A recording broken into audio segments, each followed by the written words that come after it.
దీంతో పాటుగా ఈ మధ్య కాలంలో ఒక సొరంగం అంటూ కూడా ఒక వార్త వచ్చింది. ఈ సొరంగానికి సంబంధించి నిజానికి 2024లోనే ఈ సొరంగం బయటపడింది. అదేంటి అంటే 24th నార్త్ పరగణాస్లోని కుల్తాలీలో ఉన్న సద్దాం సర్దార్ అతడి పేరు. అయితే అతడు ఈ నకిలీ బంగారు విగ్రహాలు చేస్తాడు అనేది ఉంది ఇతడి మీద. సో పోలీసులు వచ్చినప్పుడు అతడు తప్పించుకోవడానికి తన ఇంటి నుంచి తన ఇంటి వెనుకున్న కాలువలోకి ఒక 40 మీటర్ల సొరంగం తవ్వుకున్నాడు. ఎందుకంటే అక్కడి నుంచి ఆ సొరంగం ఒక మత్లా నది వరకు వెళుతుంది. ఏదైతే అతను తవ్వుకున్నాడో ఆ నది వరకే తవ్వాడు. వెనుకున్న కాలువ వరకు మాత్రమే 40 మీటర్లు తవ్వాడు. ఆ కాలువ దగ్గర నుంచి నది వరకు వెళ్ళగలిగే అవకాశం ఉందన్నమాట. మత్లా నది దగ్గరికి వెళ్ళొచ్చు. అంటే పోలీసులు ఎప్పుడైనా రైడ్ చేసినప్పుడు తప్పించుకోవడానికి అనువుగా తన ఇంటి వెనుకున్న కాలువ దగ్గరికి చక్కగా సొరంగం తవ్వుకున్నాడు. దీని మీద ఇది బంగ్లాదేశ్ వరకు సొరంగం ఉందని, ఇది అనేక రకాల అకృత్యాలు అన్నారు. నిజానికి అది కాదు. ఇది గనక బయటకు వచ్చిందంటే ఇది దేశ భద్రతకి చాలా పెద్ద విఘాతం. ఇది కూడా 2024లో వచ్చింది.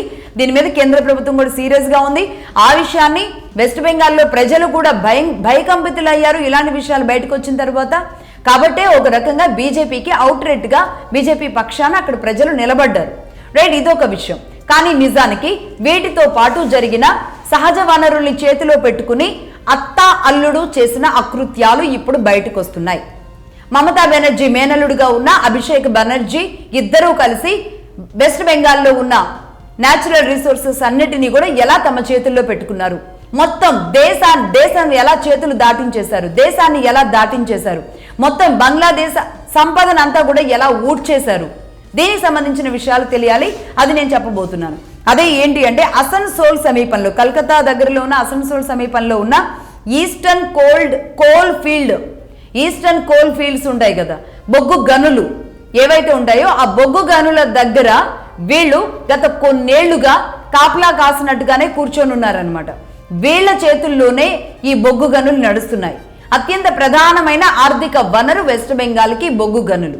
ఈ బొగ్గు గనులను ట్రాన్స్పోర్ట్ చేయడానికి వీళ్ళు చేసిన అకృత్యాలు ఏంటి అంటే మొత్తం టోల్ గేట్స్ అన్నింటినీ కూడా వీళ్ళ ఆధీనంలోకి తెచ్చుకుంటారు.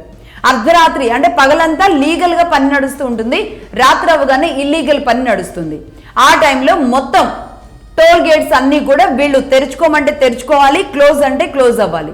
అలా రోడ్డు మార్గం ద్వారా వీలైతే స్పెషల్ ఎస్కార్ట్ ను కూడా పెట్టుకొని దీన్ని ఎక్కడి వరకు తీసుకెళ్తారు, పోర్ట్స్ వరకు తీసుకువెళ్తారు. ఒక నౌకాశ్రమాలను కూడా వీళ్ళ కబంధ హస్తాల్లో, వీళ్ళ కనుసన్నల్లోనే అక్కడ నౌకాశ్రమాలు పనిచేస్తాయి.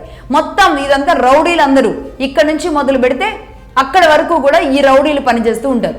ఈ నౌకాశ్రయాల ద్వారా ఈ బొగ్గుని దాదాపుగా ప్రతిరోజు ఎవ్రీడే 1000 లారీల బొగ్గుని తరలిస్తూ ఉంటారు ఈ నౌకాశ్రయాల ద్వారా.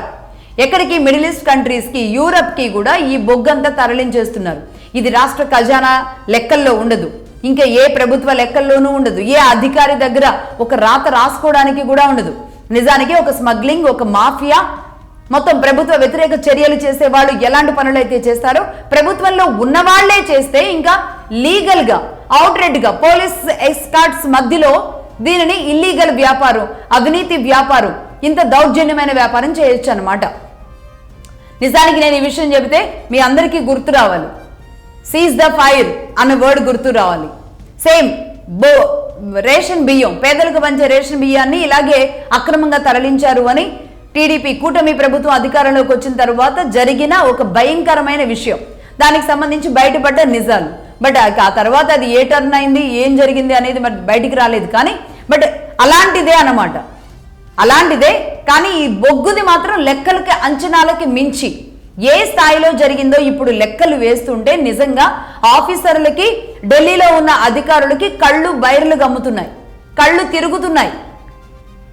దాదాపుగా 6 లక్షల కోట్ల బొగ్గు స్కామ్ జరిగింది అనేది ఇప్పుడు లెక్కలు బయటకు వస్తున్నాయి. అతి త్వరలోనే కేంద్ర దర్యాప్తు సంస్థలు దీని మీద పూర్తి డీటెయిల్స్ వెలువరించే అవకాశాలు కనబడుతున్నాయి.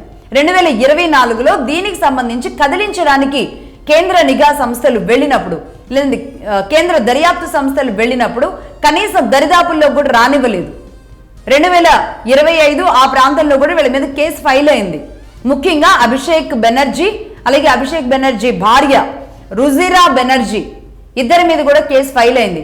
వీళ్ళు ఏ దేశాల్లో ఈ అక్రమ సంపాదన అంతటిని కూడా మనీ లాండరింగ్ చేసి ఏ దేశాల్లో వీళ్ళ ఆస్తులని పెంపొందించుకున్నారు, ఎక్కడెక్కడ పెద్ద పెద్ద బ్యాంకుల్లో నింపి పెట్టుకున్నారు, ఎంతెంత డబ్బు చేతులు దాటింది, దేశం దాటింది.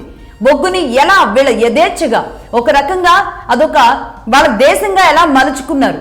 ఇది మా దేశం, మేము మాత్రమే ఇక్కడ చేయాలి, ఇంకెవ్వరు రావడానికి వీల్లేదు అనే దాంట్లో ఎందుకు మమతా బెనర్జీ అసలు కుర్చీని కూడా నేను వదలను అని చివరి నిమిషం వరకు సువేందు అధికారి ప్రమాణ స్వీకారం చేసే వరకు కూడా మమతా బెనర్జీ ఎందుకు అంత సీరియస్గా, ఎందుకు అంత ఆవేశంగా ఆవిడ అల్లాడిపోయారో ఎవరికి అర్థం కాలేదు. ఇప్పుడు ఈ బయటకు వస్తుంటే 6 లక్షల కోట్ల రూపాయల బొగ్గు స్కామ్ అంటే దేశంలోనే ఇప్పటి వరకు ఎవరు కని విని ఎరుగని అతి పెద్ద స్కామ్ గా దీన్ని అభివర్ణించవచ్చు. అది కూడా వెస్ట్ బెంగాల్ లాంటి చోట ఒక మహిళా సీఎం ఉన్న చోటు జరిగిన ఈ అకృత్యం ఏదైతే ఉందో ఇది త్వరలో ఈడీ అండ్ సిబిఐ బయట పెట్టే అవకాశాలు కనబడుతున్నాయి. దీని గురించి రాసి పెట్టుకోండి. సరిగ్గా 4 రోజుల్లో దీనికి సంబంధించిన పూర్తి డీటెయిల్స్ అండ్ డేటా కూడా పూర్తిగా అందరికీ వస్తుంది.